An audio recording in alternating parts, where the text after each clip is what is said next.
Hey guys, welcome to People I Think Are Cool. I'm your host, Liz Reed, one part of the art duo Cuddles and Rage, and this is my podcast to interview cool, interesting, creative people.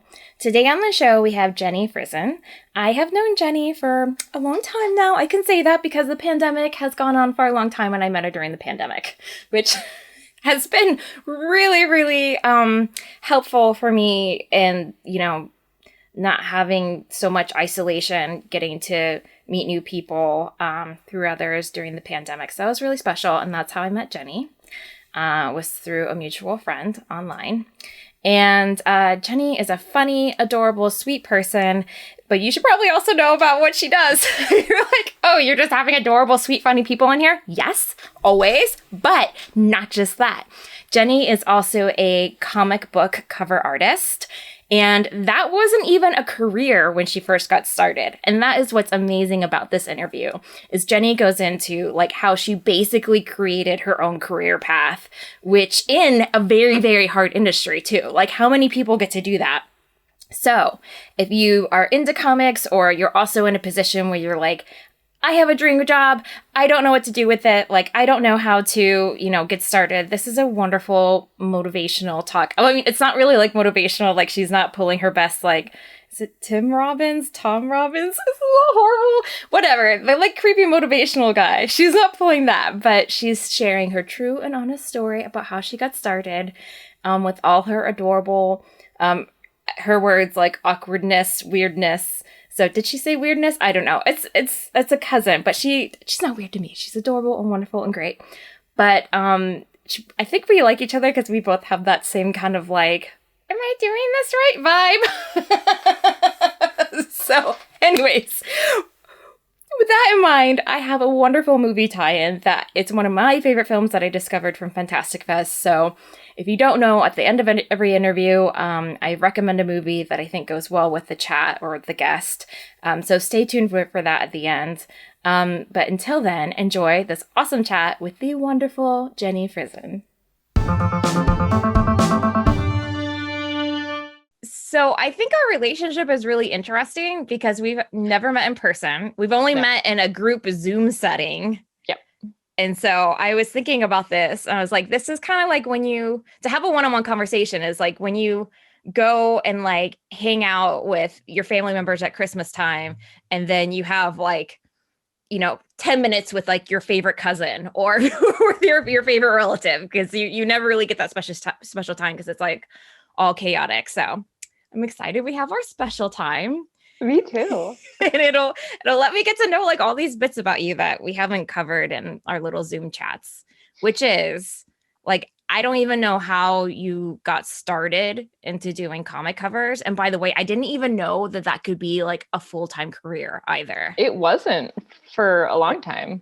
Oh, okay. Well, let's start at the beginning and then we'll work up to that. Oh gosh, my neighbor is like, this is great. I put my phone on silent, but then, oh shit, I hope she can't hear me. Don't you ever get paranoid when you like? Yes. Every time I say anything mean about anyone, I'm like, fuck, did they hear that? Right. One time it actually did go through where I accidentally did like a text recording and sent it. And then it was me saying that like, oh, I know I can get these people to do this. And they totally didn't do it. But anyway, sorry about that. And my neighbor has learned how to do Facebook messaging, but she does it phone call style instead of text. I know, that's just what happened. Not appropriate. It's like stopping over at somebody's house and inviting yourself in. It's just not allowed. Yeah, exactly. But hey, Jenny, back to you. Hi, it's me. How did you get started in drawing in general? And then we'll work our way to the doing cover art. So I drew a lot when I was a kid. I think I recently said to you that I was such a weird little kid. And at the time, in such like a homogenous community, I felt like that was such a problem of mine.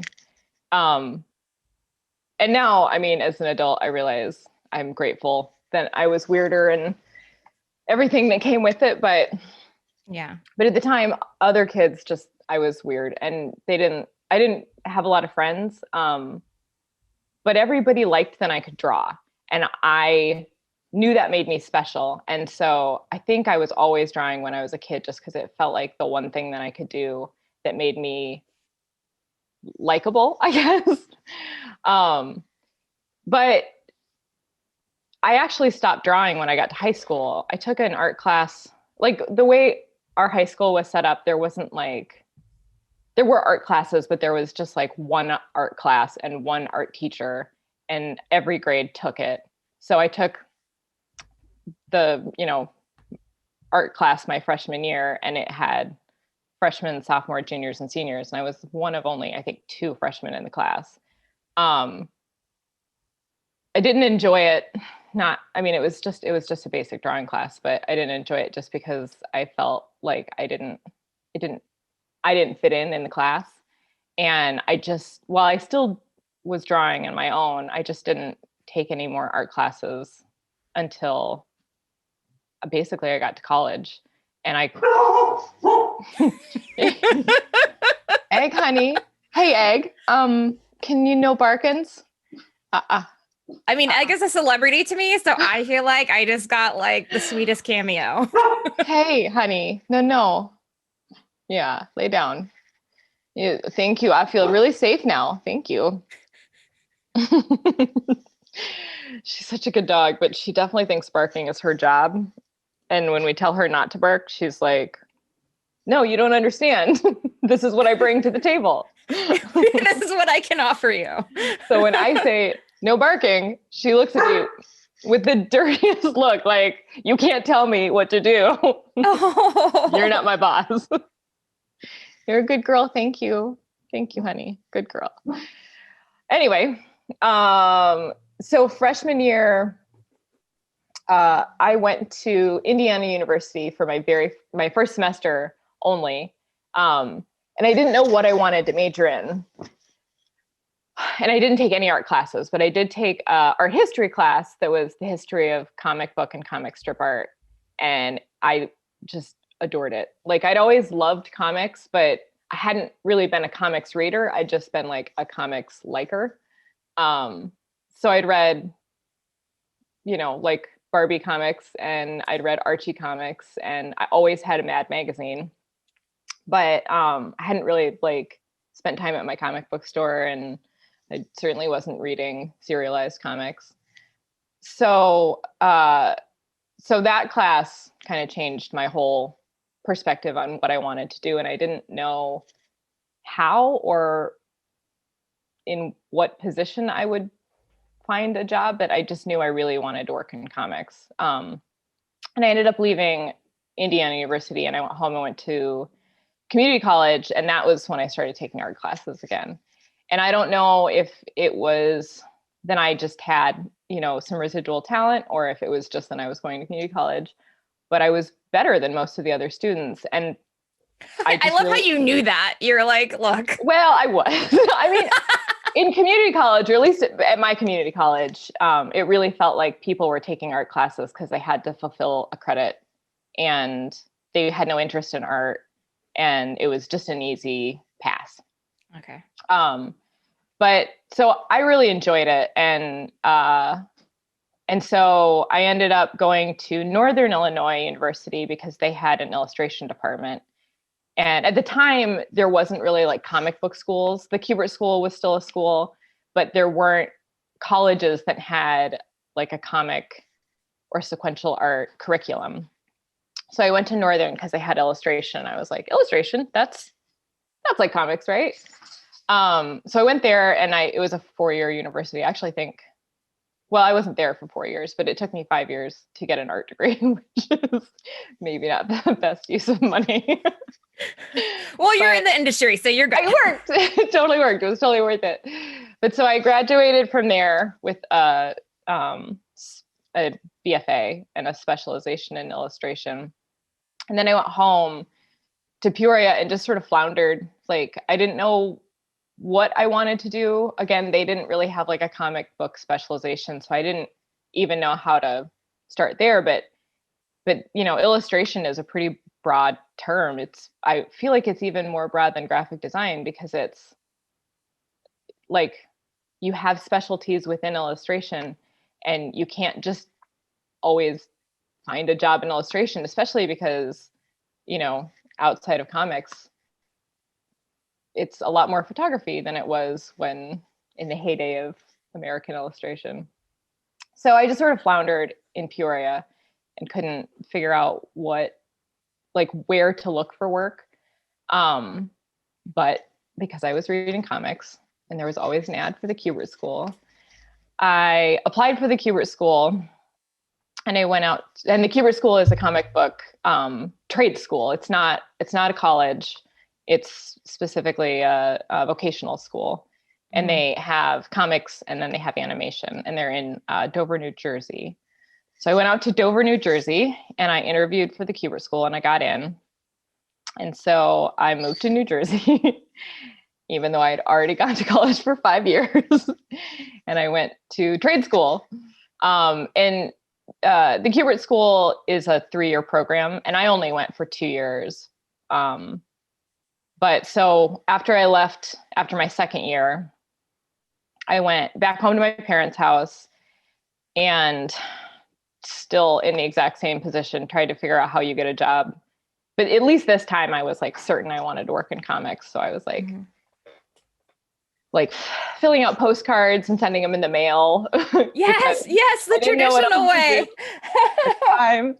And sending them to Mad Magazine and DC Comics and just magazines, sending them to every publication that I could think of that would ever need an illustrator. There was a hot second where I almost moved to Colorado to work at a design firm because they made a poster I liked, and I hoped that they would hire me to be their poster artist. So you're if I just move there, they'll hire me. Yeah. I was I thought at the time, I knew I wanted to move out west. But I didn't I don't know, just to say I had a lot of pans in the fire is not correct, because there was no fire. I just was putting pans everywhere, hoping a fire would start. But so I ended up, after I went home to my parents' house and tried to sort of regroup, I moved in with my sister, who lived in Chicago. And I was applying for jobs on DeviantArt, which was the way of the time, which probably really says a lot about when this was. I ended up taking a job. I took a few jobs that didn't really ever go anywhere. There was one, I was going to be a colorist for First Second Comics. And I was working on, I can't even remember the name of it was a short story adaptation. And the only reason I never ended up doing more of that was because they were waiting for the art, and I don't know whatever happened, but the art just never arrived. And by the time it did, I had moved on to something else. I drew a comic strip called Chicago 1968, which was about the politics of 1968 and the Democratic National Convention in Chicago and the riots and everything of the time. Wait, did you voluntarily come up with that, or were you assigned that? I wasn't assigned it. I applied for a job on DeviantArt, and I went and met with the writer, and I actually applied to be the colorist for that. Okay. And he was like, well, you're good at drawing. Why don't you do the drawing too? And I did that for, I don't know, a few months at least. Wow. Did you say, are you going to pay me more because I'm doing both? Or were you? Well, I mean, he did pay me more, but it still was it was an embarrassing amount of money. I took a lot of jobs. Then I was just trying to do work more than I was trying to make enough money. And I was really blessed and privileged then I was able to live with my sister, because I certainly wouldn't have been able to live in Chicago with the amount of money and infrequent jobs than I had otherwise. I also did some work for a creative design firm in the area called, I'm not sure I'm going to pronounce it right, Konoichi. I don't know if that's how they say it, but I did a box art illustration for G.I. Joe, which is very exciting. That's exciting. And some other just concept art that they needed for pitches and stuff like that. And those jobs always paid at least better than I was, not good now that I know what things should cost, but better than, the $20 a comic strip page I was getting.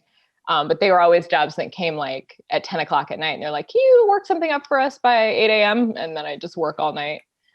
But anyway, so I had met Scotty Young, who is a comic book artist, at, I want to say it was Orlando Con. During all of this time, I was, shopping my portfolio around at conventions and trying to talk to editors and get work in comics. And one such trip was at, I think, Orlando Con, and I met Scotty. And Scotty was like, oh, I live in Chicago. So when I moved to Chicago, I like cyber stalked him and found his information and sent him an email. Found his information. I like how that's true cyber stalking. Yeah. Well, at the time it was kind of hard. People didn't just like put their email out there.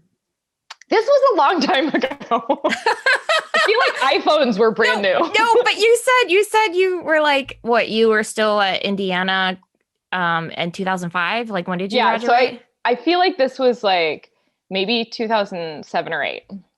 Okay. Like, I don't feel like I know we've like set our ages on our group Zoom. I look how we all like go around and say how old you are, like some meet and greet. So we're not, I mean, we're close to the same age. So but don't insult me by as far as like what sort of information you could find about people on the internet. It's true. Like with technology, it does feel like all of a sudden we made this like massive leak, like you're saying, but like before the iPhone and before like Instagram and all that stuff. You shouldn't expect to be able to find. My husband's trying to walk around the table to avoid. Oh, that's so camera. Cute. I see you. Oh yeah, you can see you in the reflection, baby. I'm just glad he has pants on. Anyway. Okay, so I Scotty Young, you stalked him. I took him out for lunch, I think. We met for lunch. And I basically was just like, you work in comics. I want to work in comics. What sort of resources are around here? And he told me about a drink and draw that to get down on your knees. Yes.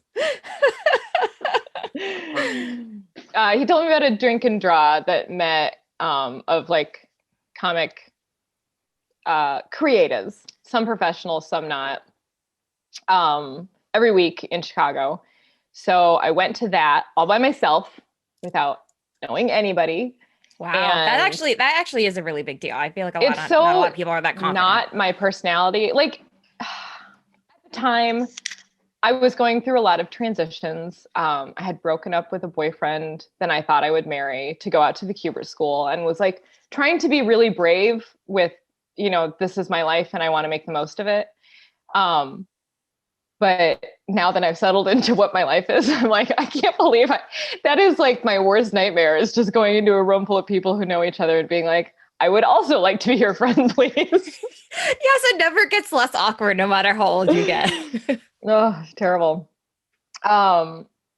So at that first meeting that I went to, I met Tim Seeley.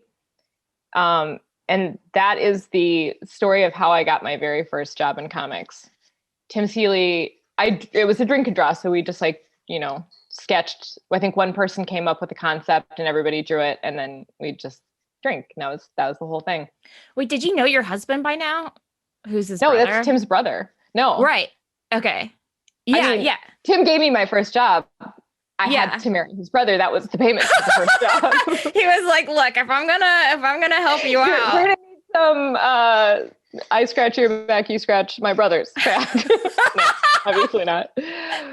But so Tim apparently liked what I drew, and he called me. And I had given him my card because I was there to network. He had looked at my website and called me the next day and was like, I think you're pretty good. Do you want to do a cover for Hack Slash? At the time, Hack Slash was a monthly comic. Every issue had a main cover and then a variant cover by a different artist every time. So he was just like primed to find new artists at any time. And so that was my first job in comics, was Hack Slash. I don't even remember what number it was, but it was, I came up with a Wizard of Oz concept. It was whatever was going on in the comic was Wizard of Oz, but so I I like drew how at this point in your career, it was like, whatever, you know? ever. Um, Jobs didn't come like very fast after that. In fact, I don't think I got paid for that job for like 6 months. What? Do you still like poke at him at the holidays and say, remember when I didn't get paid for 6 months when you hooked there me was up? there was a lot of, I shouldn't say scandal, but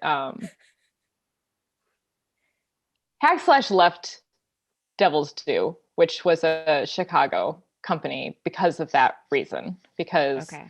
artists weren't getting paid. And and I did get paid for that. There was a job I did later that never ended up getting published.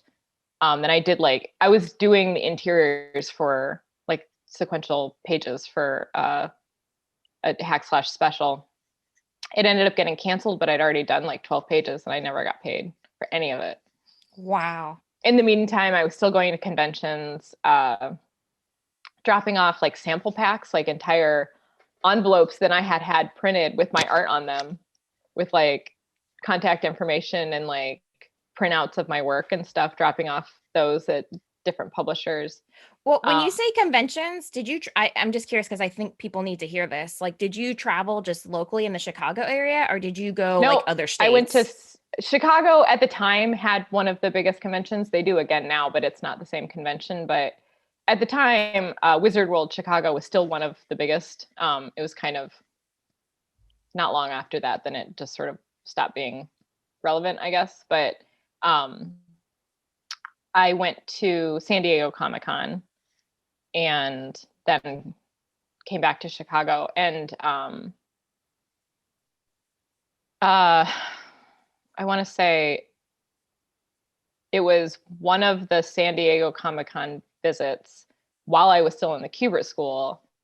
I dropped off stuff at IDW, and then would I this whenever people ask me like, how do you get into comics now? I'm like, I mean, I was like emailing people on DeviantArt. If there's not, none of the avenues I took even exist anymore. There's all new, like the internet is different, everything is different. So my advice is probably not any good, but my advice at the time, and still probably there's a nugget in here, but was to drop off stuff at publishers that you would want to work with, and then check in with them, find out who is in charge of submissions and stuff like that, and then just check in with them like every 3 months to let them know any new work you're working on, just to sort of prove that you're capable of like creating new work in a timely fashion. Like, do you just email and say, hey, you know, I just wanted to share with you this, my latest thing I worked on? Well, so at San Diego, I feel like one of the only people that actually seemed interested was, his name was Tom Waltz at IDW. And he gave me his card and I gave him my sample pack, and I emailed him when I got home. And then I emailed him like just every once in a while to be like, here's some new work I did. And especially when I finally started doing covers, I was like, here's my, professional work now. And he ended up emailing me to work on like a 5 or 6 issue miniseries, that was actually, I I think a lady who lived here or around Chicago, that had a really popular web comic, and they were going to print like the first 5 issues of her web comic, and it was like a historical romance. And so I Oh, did, that was like my first, I guess, series of covers. And then I didn't fuck it up. And so he came good for back. you. He came back and asked if I would do covers, or I'm not even sure if he was involved, but another editor from IDW contacted me to do covers for Angel from the Buffyverse. At the time, Dark Horse had the license for Buffy and IDW had the license for Angel. And that was my first like regular comic book cover job that was like an ongoing comic. And I worked on that for, I can't even remember, a couple of years at least. And Was then, that was that like your only job, or were you taking like side gigs, or did you have well, a second job? I would get, so that was my, well, at the time initially, that was my only regular job, like regular series. And then I would do like, I remember I did some Vampirella stuff in there, and there was a spin-off from that comic, which was Spike. And then there was another one that was Illyria, and I did like those mini series. I feel like I did another hack slash cover in there, maybe. And it was, I didn't start that Angel job. It kind of magically fell in my lap just after they had canceled that hack slash miniseries like special that I was supposed to do. Then I worked for a month, and then it all got canceled, and I wasn't going to get paid, and I didn't have any money, and I didn't know what I was going to do. And then this regular job came, and they didn't, it wasn't like a great rate, but it was a regular rate. And yeah, and then just same thing. The more jobs I had, the more like, the more people would see my work on a shelf, then the more people would contact me. I'd become, a professional comic book cover artist, and people would reach out. And has And that it just just became, continued on? yeah, it just became less hard to find work. And I would say I was probably doing it for, well, a year. I would say about a year after, give or take, after that first hack slash cover was when I moved out of my sister's place and got an apartment with somebody else, but wherein I would actually have to provide half of the rent. So I was making enough money to provide half of the rent. I couldn't do anything else, like, ever. I didn't have any money. But I made enough money to pay to live on my own. Well, not literally with another roommate, but like not dependent on a family member to like cover you if you needed. yeah, exactly. And then, yeah, like I said, it just became less, I had to look for work less, but I was still doing conventions. I feel like conventions have always been really helpful for me, just both for people like fans discovering my work, but also for editors, and, putting a face with a name, and the sort of, like schmoozing aspect of it. No, totally. Like I just got back from Mocha, so like on more like the indie comic side of things, and it's like you get to meet people that you've been following for like almost a decade on Instagram, and like, like meeting other artists or editors and art directors coming up to your work. I think it's like wildly important. And I'm also like really impressed with how far you would travel to different conventions early Well, at the on. time, I don't feel like there were as many conventions. That one in Orlando was a really big one. But like Reed didn't exist. I feel like when I was at the Kubert School was the very first New York Comic Con, and I only know about it because it wasn't a big show. I only know about it because it was a disaster, because more, like, they sold more tickets than the building was allowed to have, and the fire marshal shut them down. And Wow. like creators would go out to get lunch and try to come back in, and they couldn't get back in the building because they'd shut down the building. And it was just like, Wow. but that's the only reason I even knew about it, because people had gone to it and it had just been sort of a disaster. And otherwise, I feel like it wouldn't have even been worth talking about. There were like other conventions in New York that were just so small. They were not like a big thing. I just feel like big conventions weren't normal. Wizard World was a big convention, promoter, and then San Diego Comic-Con, and like those were like the big ones. But so that's why I would travel to San Diego, because that was like where you went if you wanted to see DC or Marvel. Otherwise, they wouldn't be there. Well, then coming up to present day, I think that we have a lot more like larger cons and or Yeah. even medium-sized cons. And I think it becomes hard for mid-level creators, like people that are on the rise-ish and maybe aren't at that level yet where you get invited to conventions, or people who want to be discovered, where it becomes like hard to pick and choose like what's worth investing in. Yeah, you Because really you'll have to, I think, do research to figure out which ones to go to. But you also can't, you can't meet editors that are looking for submissions anymore like you could back then. Really? Like DC, I don't think DC or Marvel do it anymore. At San Diego was the only place they did it for years, and it was like not really a lottery, but you had to like Xerox your portfolio and put it in an envelope and stick it in a box, and then they would write your name up on the board if they wanted to meet with you.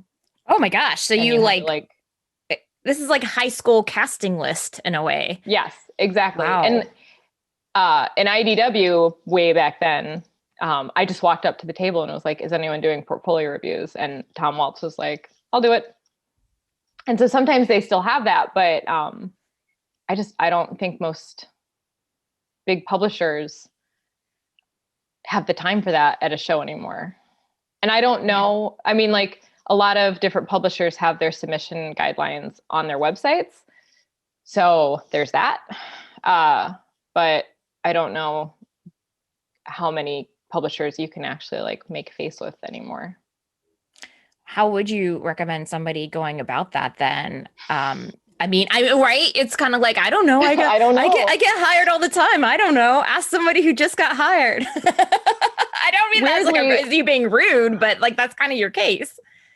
Like Instagram, I mean, I always say if you can't put your work out there, no one will ever see it. So if the point of making art is because it fulfills you as a human, do whatever you want with it. But if the point of making art is that you want to do it professionally, you have to get it in front of people or they'll never know. So Instagram, which is certainly a hard row to hoe. I don't know why or how things go viral, but just putting it out there, at least you have somewhere to send people when they look. I don't know how many editors want to look at an Instagram profile to find art. I have no idea if that's a plus or a minus, but when I was starting, it was a website or nothing. Like if you just sent people to a DeviantArt folder, it was like, considered not professional.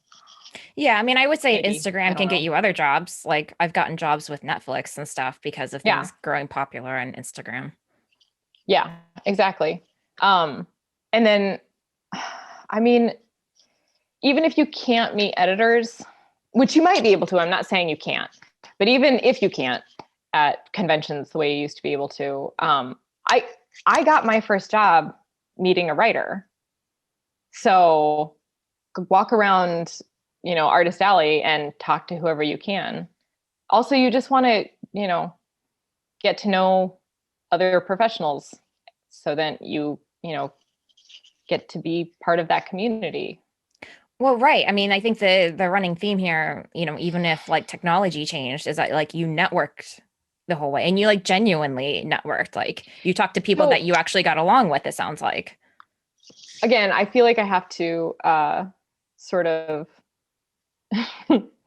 everything I'm saying, maybe I'm wrong. Maybe that's not true. Or maybe it was true, but it's not true anymore. But I've always said there's three things that make you an employable artist. You're easy to work with, you're good at art, and you're on time. And I don't think being good at art is the most important of those. Dude, yes. It is. Yeah, on time is for sure the thing, because then they'll just rehire somebody who can do it quicker and faster. And if you're hard to work with and you're not on time, it doesn't matter how good you are. I mean, unless you have like some amazing pull that can't be replicated, nobody's going to want to work with you. I don't know. Anyway, I don't know what, I mean, I assume that's all still true today, but just try not to be an asshole and don't fuck it up. That is such sweet advice. Can I put that on my like best advice. A mug or a greeting card? I don't know. Shoot, I was going to say something else about that, but now I can't remember what it was. Scotty Young always said, and I don't think I'm misquoting this. I think this is something Scotty said, but getting into comics is like breaking out of prison. Once somebody's done it one way, you can't do it that way again. Really? And you agree with that? I mean, for the most part, but Scotty's like how I got into comic story is there was an empty table at a convention and he just sat down at it and drew some stuff. And CB Cebulski walked up and was like, I like that. You're hired. Okay, well, of course that bullshit's not going to happen. But yeah, but I mean, that's right. Everybody kind of has their own path and it's not going to be the same. And some people's journeys are going to take like 1 year and some are going to take decades. yeah. I am so curious on if you would get back into sequential comic art. I know it sounds like you did it like briefly. Don't shake your head no, because I want to work with you sometime. No, I don't like Never, it. really. Thing. So that's what I studied at the Kubert School. It's ultimately probably why I left the Kubert School. I left because I felt like I had the tools to succeed and was, only wasting time if I didn't get started trying to get professional work. But up until like everyone learns the same thing at the Kubert School. If you're, doing comics or if you're doing animation, you all learn the same thing, same assignments. And all the assignments were about sequential work. And when we would get a pinup or cover assignment, that was when I was like, this is definitely what I want to do. Like I went to that school because I'd never done anything sequential. And I just couldn't really, it was like watching somebody write a song. I just didn't understand how it worked. And then I didn't enjoy it when I was there. And then, and when I was studying illustration at Northern, I kind of focused my illustration on like book cover and storytelling illustration. And I was just like, that's what I want to do. I want to make book covers, but the books I like to read are comics. So I want to make comic book covers. Oh, that's it. That's the thing we were talking about. When I was first looking for work, that wasn't a job. There were like two schools of thought when it came to what belongs on a cover. And it was either the artist on the inside or an artist that has so much fan love that people will buy it, even though they're not the artist on the inside. And an unknown artist that thinks they have a different thing to tell is not one of those things. And I feel like James Jean really sort of changed that philosophy in comics, because it was just like, or also maybe covers can just be really beautiful paintings that pop out on a shelf and, don't have anything, they're not the artist on the inside and they don't have a huge fan following. And obviously eventually James Jean had a huge fan following, but, he started out as, I'm assuming, a total unknown. I didn't know who he was. And I think that I got really lucky that I sort of just came along at the right time to be able to piggyback off of that mentality. But I also, when I started, I had, especially going around to those conventions, so many people would be like, I get that like, I'd be like, I want to do comic covers. And they'd be like, I get that, but you can't. That's not a job. You can only do covers. If you want to do covers, you have to do the insides and you have to get famous doing the insides first. And I just remember saying, I don't think that's true. I think I have a different voice. And I remember just like, it was disheartening, but also kind of like solidified my, my desire was just like, I feel like there's something else to say on a cover. And it's not always the same old thing. I mean, that's really impactful that you were able to kind of see beyond what somebody in the industry was telling you, because I think a lot of people would get intimidated by that. Like, that's fact. I don't know if I would have been so sure of myself if it hadn't been for, people like James Jean who were doing something totally different. And it, like I said, it was just like the tides were turning right at the time that I started trying to get work. And like Joe Chen was doing Buffy covers, and those, I was the sort of person, I mean, I choose comics, or at least I did then, like how I choose wine now, is I just walk down the shelf and I'm like, I like that. That looks cool. That looks cool. And people say, don't judge a book by its cover, but that's what the cover's for. So, especially in a comic book store where it's just like a sea of color, everything's the same. There's a million characters on each comic, and then when you see one thing that pops out to you, and what pops out to people isn't always, that varies by person to person. So, what belongs on a cover isn't necessarily a hard truth. It's fluid. But that to me was, what was missing was just seeing something different that spoke to me. And when I would see it, it was impactful. And I felt like there was more there for me. What was I had a similar feeling when you were talking about your relationship with comics. Cause for me, like my brother was like all on like X-Men Uncanny and would like show me his trading cards. And at the time I was like watching the X-Men 90s cartoon, which like was kind of how I got into like loving comics, but it wasn't. So many lady readers, well, at least of our age, our generation, were introduced by the X-Men cartoon. Oh, absolutely. I mean, because like, hello, who didn't have like dream about making out with Gambit? Like, that was my fix. So, like I said, I read Barbie. I always read Barbie and Barbie fashion. I don't really remember why.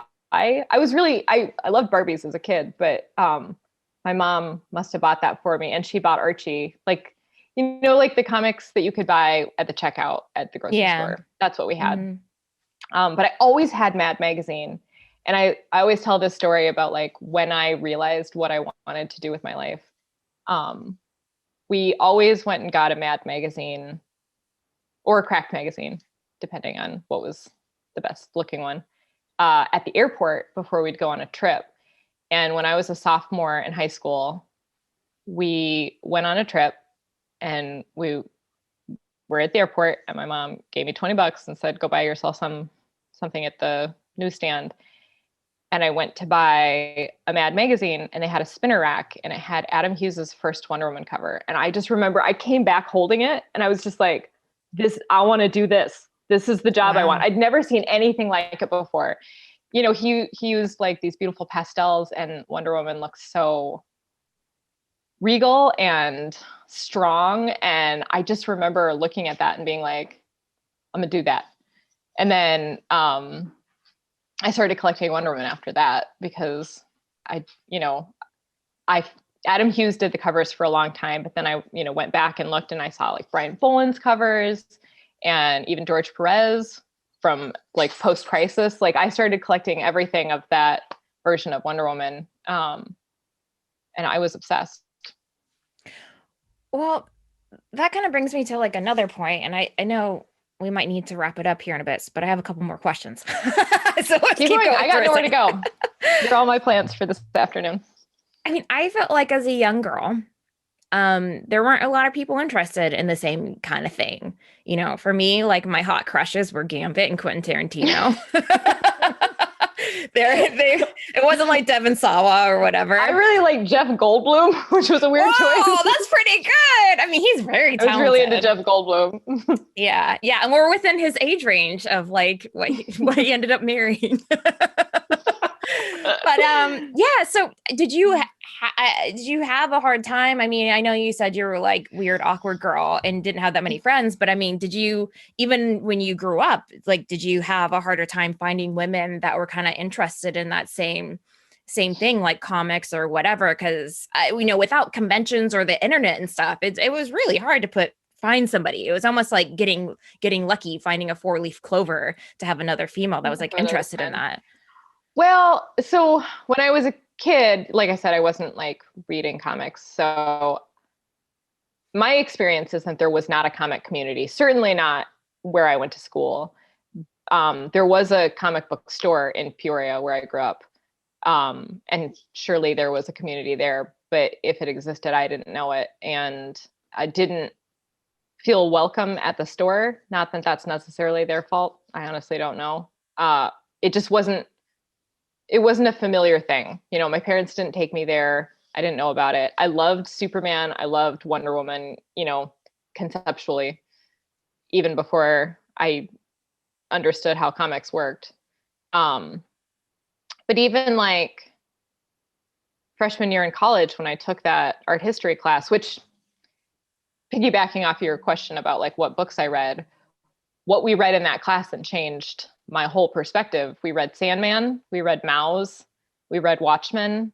And I never read comics like that before. We read New Gods. I just didn't, and we read Understanding Comics by Scott McCloud. I just didn't understand comics before then. But like even in that class, which was like a big lecture hall, there was only one other person in the whole class that I knew, and it was another girl that lived in my dorm. And she was like, easy A, right? That's why I took this. This is stupid. And I was just like, oh no. oh, yeah, me too. At the Kubert School, of course, it was almost entirely guys, but there were a few other girls, and I was, friendly with a few of them, and and still keep in contact with a couple of them too. And while I did feel like what I liked as far as comics were concerned was different from them, like a lot of the girls were really into anime and manga, and I was, for lack of a better term, into more mainstream comics, if you can consider Vertigo mainstream, but it is. Hey man, on the ultra indie circuit for me, like that's mainstream. Yeah. So, where people are stapling. Like I was definitely different. But then I don't know.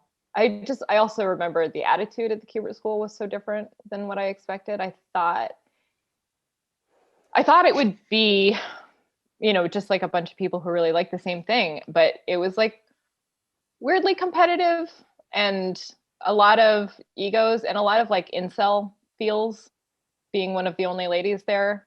I remember feeling like at least one kid somebody told me, got mad at lunch. I was sitting under a tree reading a book.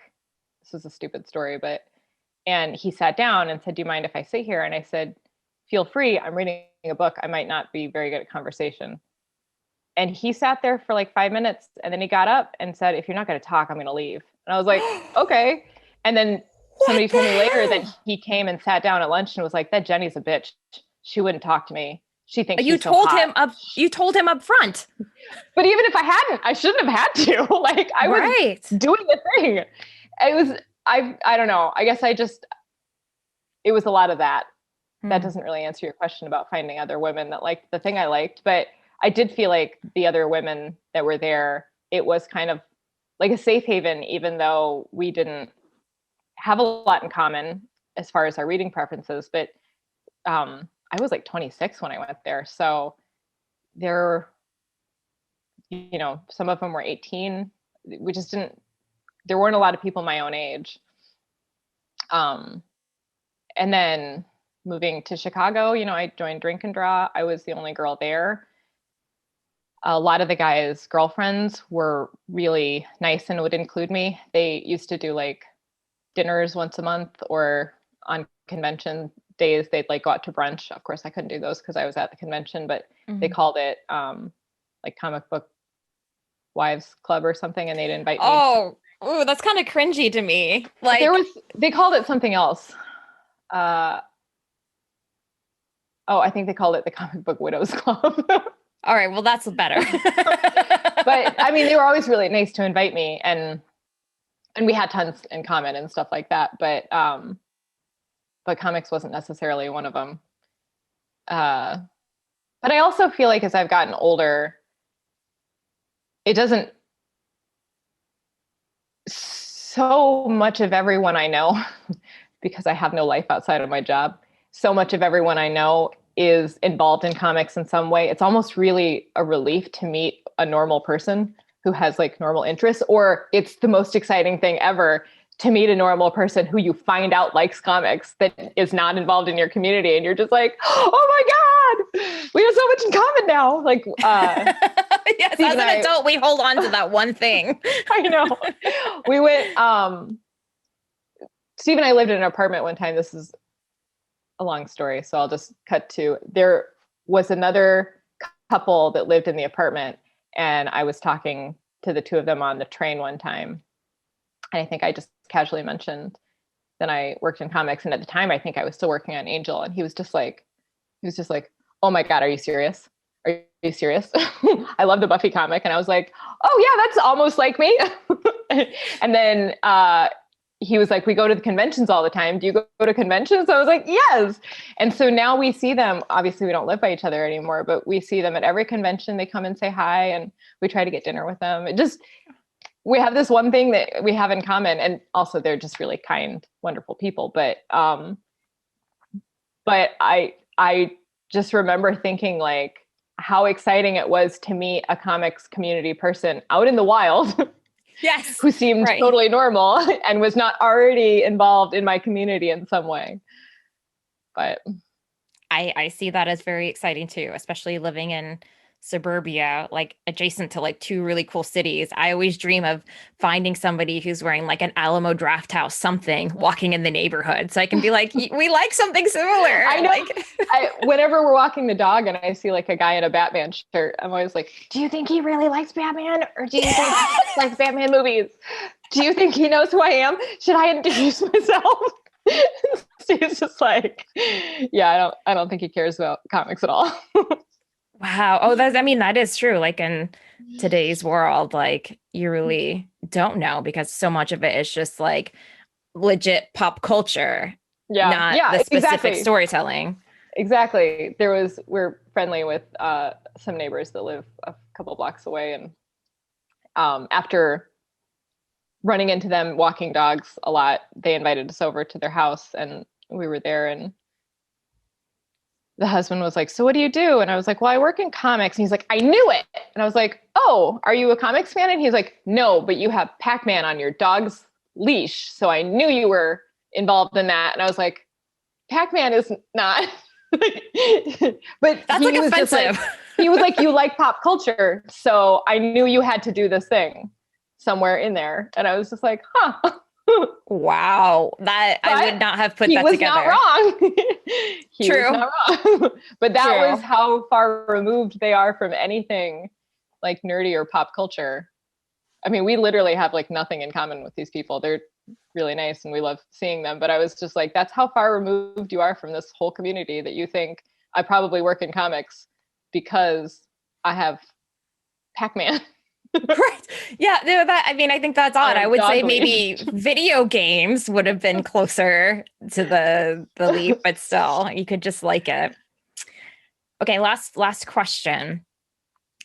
I feel like a lot of artists, to stay relevant. I mean, you do your work, you sell your covers, that's great. But to stay relevant, it's almost like your audience online, like, can constantly like demand more from you. Like, I want to see your process. I want to see new art. I want to see something different. How do you feel that? And then how do you manage it if you do? Yes and no. I feel like I do feel like people are pretty respectful. But yes, I think people would love to see more. I do get a lot of comments. As far as social media is concerned, I only do Instagram. I'm on Facebook, but I basically just use it to get messages from my neighbor. Or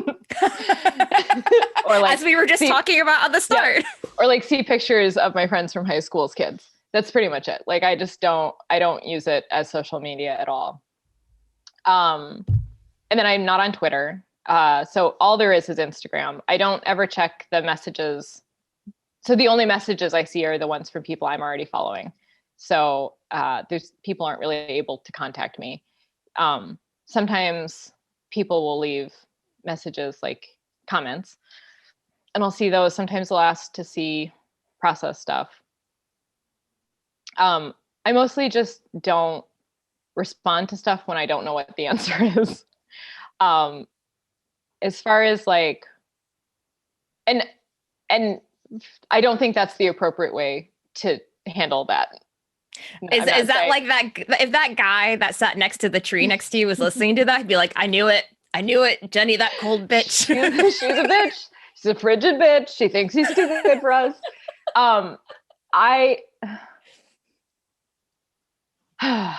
This is a hard thing to say. I love my job and I love making art, and that's why I do what I do. And then all of the stuff outside of that is not in my wheelhouse. It's not in any artist's wheelhouse. And I just trying to keep on top of doing the part of my job that I love, I fail miserably at all other parts of the job, especially responding to emails or requests. Especially now, I'm getting a lot of requests for upcoming conventions. And I want to do conventions again, but I'm not sure when or what that will look like. And so I just haven't responded to most of them, which is super shitty. And I feel terrible about it. But it's also like, if I don't deal with that stuff immediately, it just gets buried. That's how many emails I get about various things. And I almost never deal with it immediately because I'm almost always immediately on a deadline. And so I feel like fans are, at least as far as Instagram is concerned, because it's almost the only way to contact me, pretty respectful. If people ask for things, I don't feel like it's a demand. I don't feel like it's necessary, like that they're like, you have to do this, but I'm also not super active even on Instagram. Like I have so many covers. I don't post anything until I know it's been released, because I don't know, they don't tell me when things are going to be released. And I'm way behind, even on like my Catwoman stuff, which is some of the stuff I'm most proud of. I am like 3 months behind on what I know has already come out, just because I'm not very active on social media. It's all I want to do is make the art, and I don't want to do any of the other parts. And so I'm just not good at it. I really appreciate and love hearing your response, because I think like before you said it, you're like, this is hard to say, but I think more people shouldn't put that kind of pressure on themselves to have to like feed the crowd. And also it goes back to like what you said, where if you want to maintain work, you have to be a nice person and meet your deadlines. And if you keep doing that, then the people that are really the ones that pay you, not so much the fans. Yes, you want the fans to go out and buy your work, but the people that hire you and give you the direct paycheck, like that's what they're concerned about. Well, I definitely, I know the value of the fans. I know that people, it's the fans that make my covers. I don't know how to say this. When they're rare, when a publisher makes them rare and people buy them, even though they're expensive, that's what keeps editors coming back, as much as it keeps them coming back because I got the work done and I was nice and didn't fuck it up. The people who make my covers a hot cover, they're the reason I get so many jobs. And I know that. And that's why I feel like I'm not succeeding at that part of my job, because, when people email me about podcasts or conventions, and those are all things that I want to do. But I'm just not, they're not really in my wheelhouse. And that would be fine if I wasn't so busy doing the thing that I do think is in my wheelhouse. But it's just like all the energy I have goes towards that. And I feel really guilty that I'm not more responsive or responsive at all. This is an apology. That's not clear. I'm sorry, everyone. The fans demanded it, and I brought you here to do it. And like the answer to this, of course, would be, well, hire someone to respond on your social media, hire someone to respond to your emails. But even if I did that, I still have to do the work. If it's a convention, if it's a podcast, I still have to do that. I don't always have the time or energy for it, but also like even if there was somebody responding to the emails, they'd have to send me an email to be like, here's a list of all the conventions and podcasts that want you to do something. And I would still not know what the answer was. So I would still be like, sure. Future Jenny's problem. Present Jenny is working on a cover. I understand that, like the day to day. Future Jenny is always going to become present Jenny, and present Jenny is always going to be working on a cover. So anyway, I don't know. I guess the answer is I don't feel like fans expect much of me, because I constantly disappoint. And then as far as like, I keep getting work and I keep working hard at the work that I get. And I am really proud of a lot of the work that I've done. I can't help but wonder if I was just a little bit better at responding. If maybe there's definitely another career path where you engage the fans, and I don't have that. I don't know what that would even look like for me. It seems like it would be another full-time job. Yes. And that's kind of my point when I asked people that question. Because it can feel like another full-time job. I think it's important for people who haven't built that network yet to almost kind of treat it that way, but also to have your perspective too on, why take away from the work that you already do really, really well that, keeps bringing fans back, because you're creating covers and art that people really like. I also try to think of conventions as like a distilled version of that, where I'm accessible almost the entire time. I don't even do sketches anymore at conventions because it just really made me feel like I couldn't engage fans and friends that would stop by. And now it's just the time that I'm at a convention is time for me to sign, time for me to meet people. But because it is like 3 days of going from talking to nobody ever other than my husband and my dog to talking to like your poor cat, by the way. You have a cat. I have 2 cats. Oh God, I didn't even know that. Don't talk to them. They're jerks. And the 2 cats.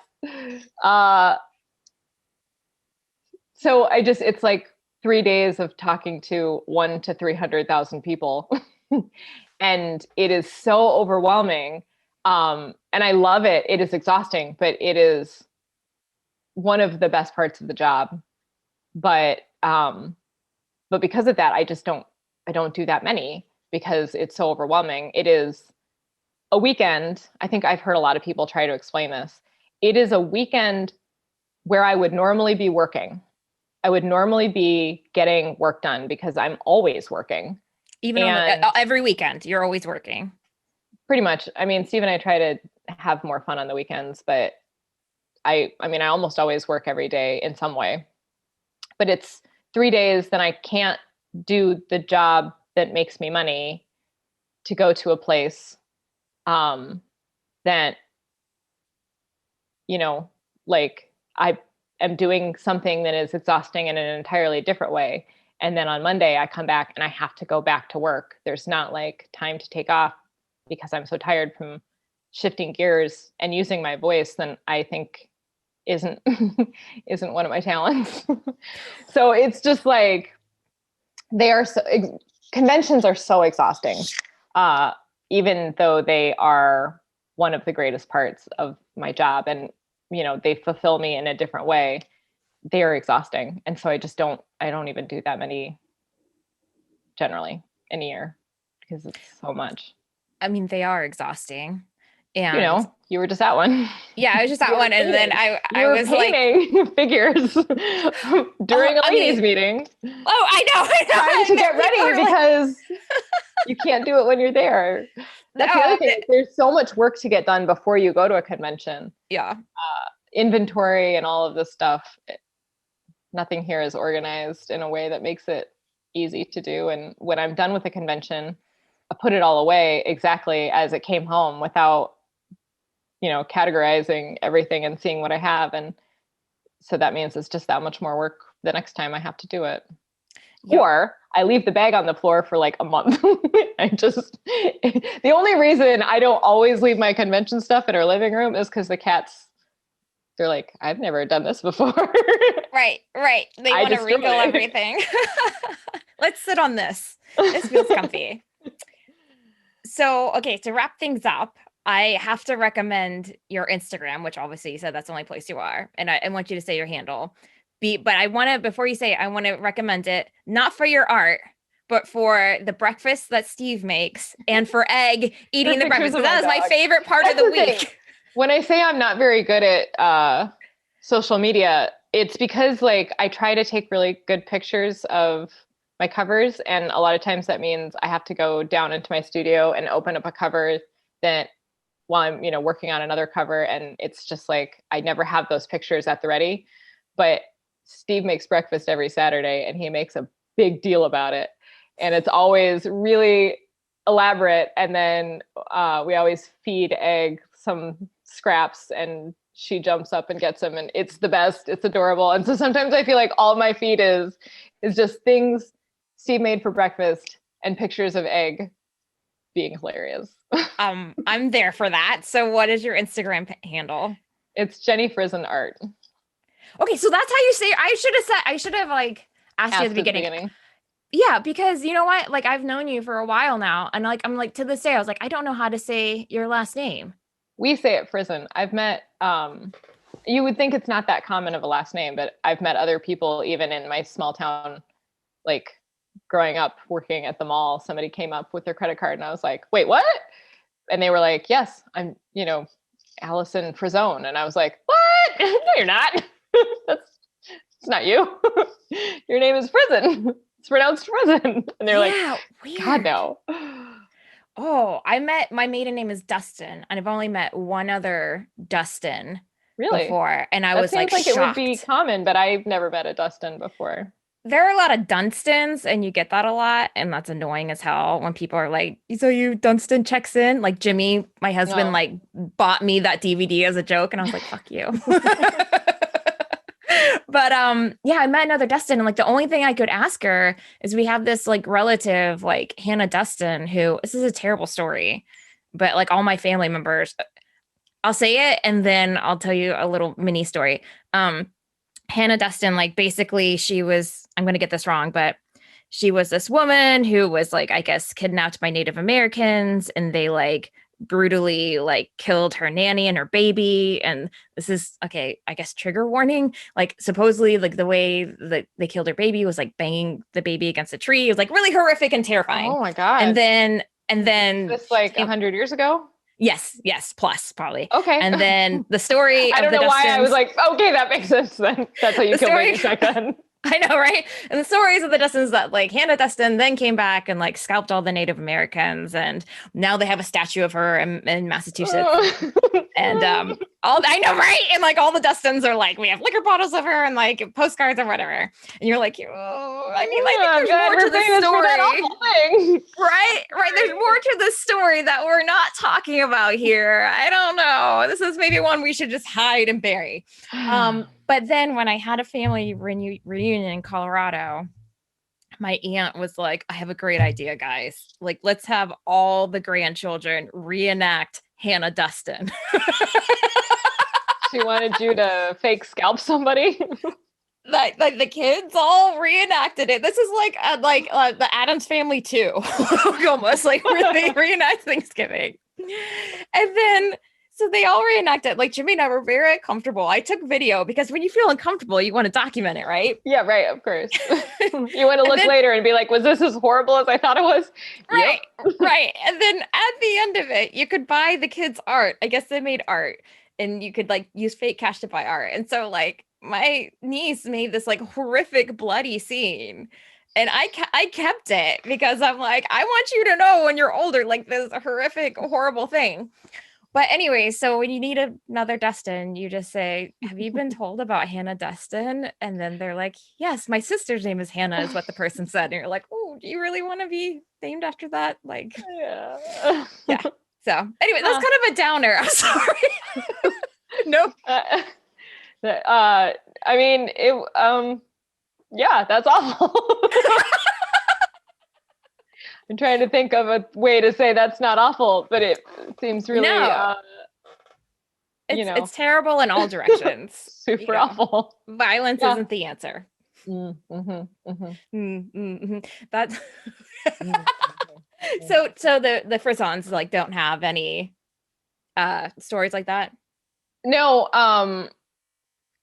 obviously it's my dad's name, and they were famous in. My dad grew up in Wyoming. His dad had a ranch in Wyoming, and we have like the ranch deeds signed by like Hoover and like old timey presidents, which is really cool. And there's some amount of fame in Ten Sleep, Wyoming, that I can't remember right now. And he has an uncle, or had an uncle. He's passed in the last few years. He passed, but he was a famous archaeologist. Is that right? Um, Something to do with rocks, but I think it was still an archaeologist. But anyway, he like uh, went all over the highways in Wyoming, and there's like little placards um, categorizing all of the different natural rocks and everything, and they all say Frison. And so if you're in Wyoming and you say you're Frison, they're like, Oh oh, shit, you're famous in Wyoming. yeah, famous in Wyoming. That is my one claim to fame is the things that are for sale from Jenny Frison on eBay are more expensive than the things that are for sale from this uncle, because he has like these out of print books and stuff where he like defined all of these different rock characteristics and stuff, and they're really expensive. And I'm like, not as expensive as my stuff. I got a book on there that's way more than that. It's not even old. That means that you do look yourself up on eBay. Oh yeah, maybe a after recording story about that.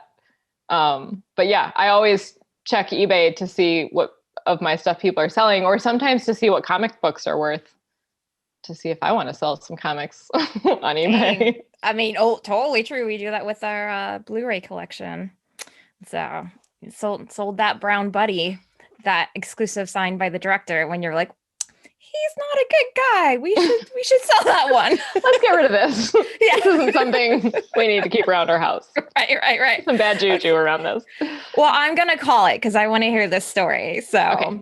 This is gonna be our pretend goodbye. Thank you so much, Jenny, for being on the show. Oh my God. Thank you. Thank you so much to Jenny for being on the show. Isn't it a special treat when you get to just have like a uninterrupted long chat with a friend of yours? I adored it. I can talk to her for hours. And if you don't already, go follow Jenny at Jenny Frison Art on Instagram. And it's Frison as in Frison, as we discussed towards the end of the interview. And now for the movie tie-in. Woo! This is my favorite part of like recording the intros and outros. The intros are always like, did I say too much? But the outro is always like, let's just like chill and recommend a movie. So this week's movie is tie-in with Jenny. Since she was talking about how being like awkward teenage girl, I recommend the movie Pincushion. I might have recommended Pincushion already on this podcast a million times, but it's only because I love the movie so much. And I interviewed the director-writer Deborah Haywood in episode 103 of People I Think Are Cool. That's an audio-only podcast if you go back and listen to it, so you'd probably have to go stream it somewhere on Apple Podcasts or People I Think Are Cool or Spotify or Stitcher. The list goes on. So I guess it's good to get media everywhere. Yay! But Pincushion is awkward and comfortable, and it's all about like a teenage girl coming of age kind of story. But I was in tears towards the end of the film, along with my best friend who was also in tears. And we were in this Fantastic Fest theater asking questions of Deborah while sobbing. It was a really intense experience. So if you are somebody who likes movies like Welcome to the Dollhouse, then I think you'll really like Pincushion. And maybe I'll follow up with Jenny and ask her if she's watched Pincushion, because then I'll know if she made it all the way to the end of the interview. Which actually I wouldn't do that because a friend did try and quiz me on their podcast to see if I listened to it, and it didn't turn out well.